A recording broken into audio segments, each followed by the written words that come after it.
The US government is basically shut down more or less. The fact is, the White House has run out of money. It absolutely needs Congress to approve a new budget or a spending extension, because here in the United States, budgets don't automatically roll over like they do in many other countries.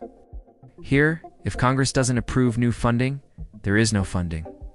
Capitol Hill has to give them more money, period. Otherwise, it's time to shut the blinds, at least partially.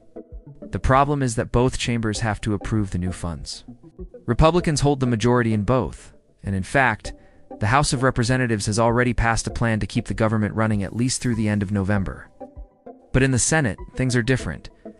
The Senate needs a 3/5 majority to bring a bill to a vote.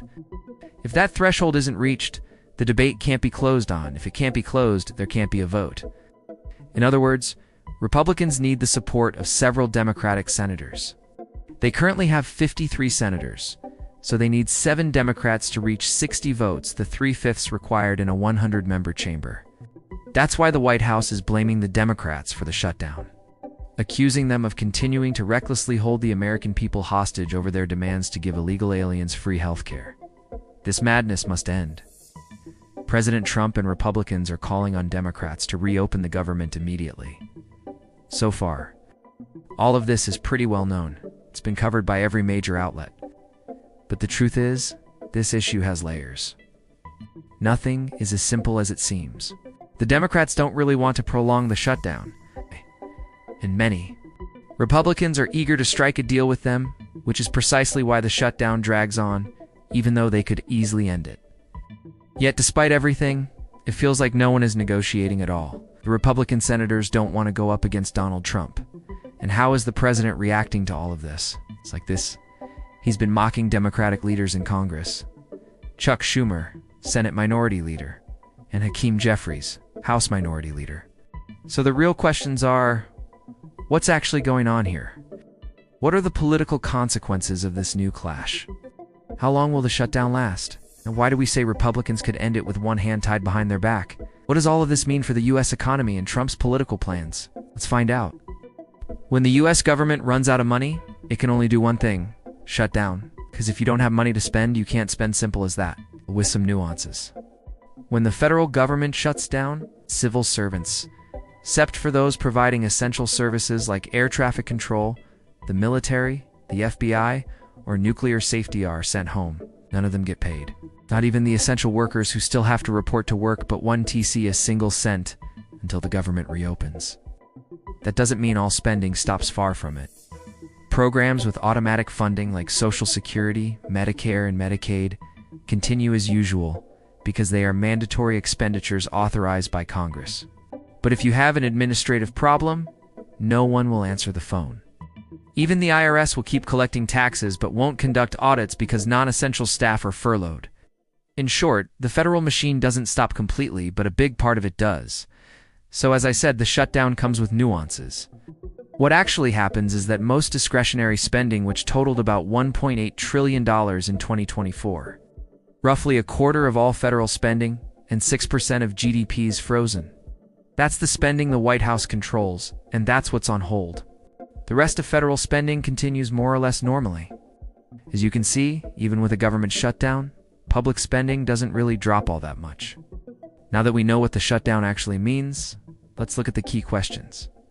What's the economic impact? Who's to blame? And how might this all end?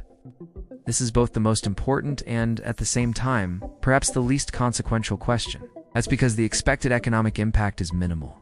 Yes, around a quarter of federal employees, some 700,000 to 800,000 people, stop working.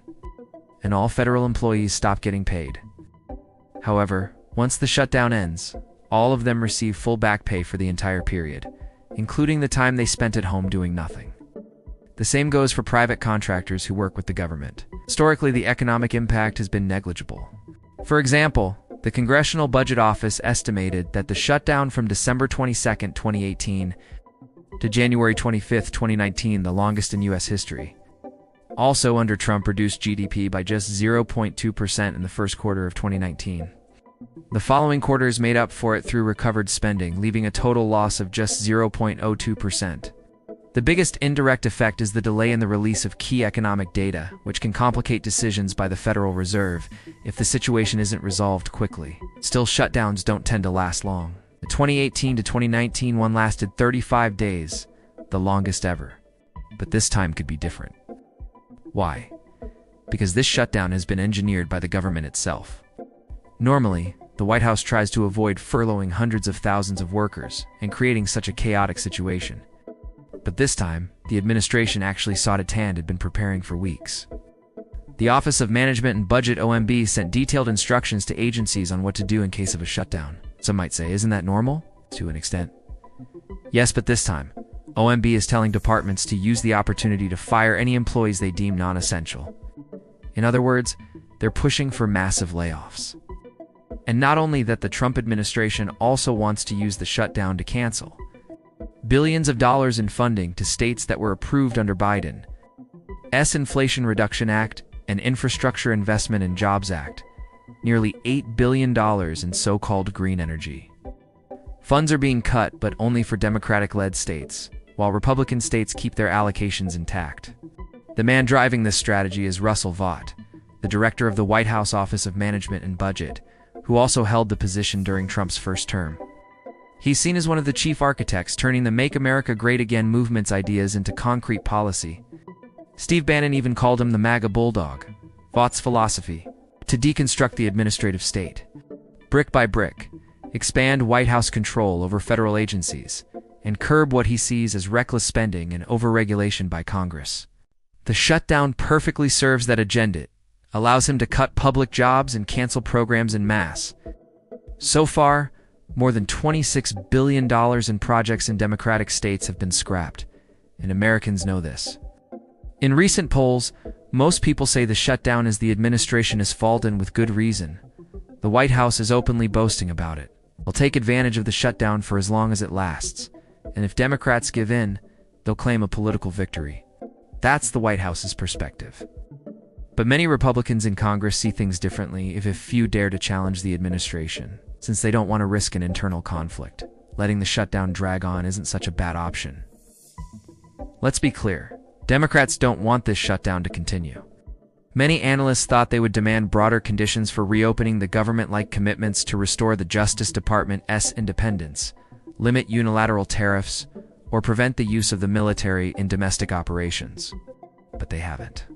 Instead, they remainly asking Republicans to extend certain subsidies that expire at the end of the year, measures introduced under Biden to make health insurance premiums cheaper for low-income families and to reverse some cuts to Medicaid. These might seem minor compared to big institutional issues, but they're politically powerful. Around 80% of Americans support extending these subsidies, including nearly 60% of Republicans. They've helped millions gain coverage. Government-supported insurance plans have added over 12 million users in just 4 years, bringing the total to 24 million people. If the subsidies expire, those premiums would spike by around 75%. According to the Congressional Budget Office, and roughly 4 million people would lose coverage altogether. So Democrats want the shutdown over quickly, to show voters that Trump and the Republicans are to blame for making health insurance unaffordable right before the elections.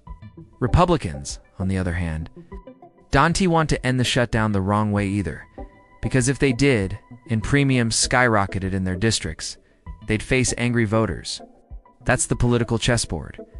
And yet, the irony is that Republicans could end the shutdown whenever they want, unilaterally. The Senate majority could simply change the rules to remove the 3/5 requirement for approving budgets or funding bills. They could do this with a simple majority vote, something both parties have done before. Democrats did it in 2013 to break Republican filibusters on Obama's appointees. Republicans did it again in 2017 to speed up Supreme Court confirmations. And just last December, the Senate changed the rules again to raise the debt ceiling without needing 60 votes. They could do the same thing now. It's the only reason they don't is political. Changing the rules would make Republicans fully responsible for whatever spending plan they approve. Many prefer to keep the Democrats involved so they can say we couldn't pass this because of them.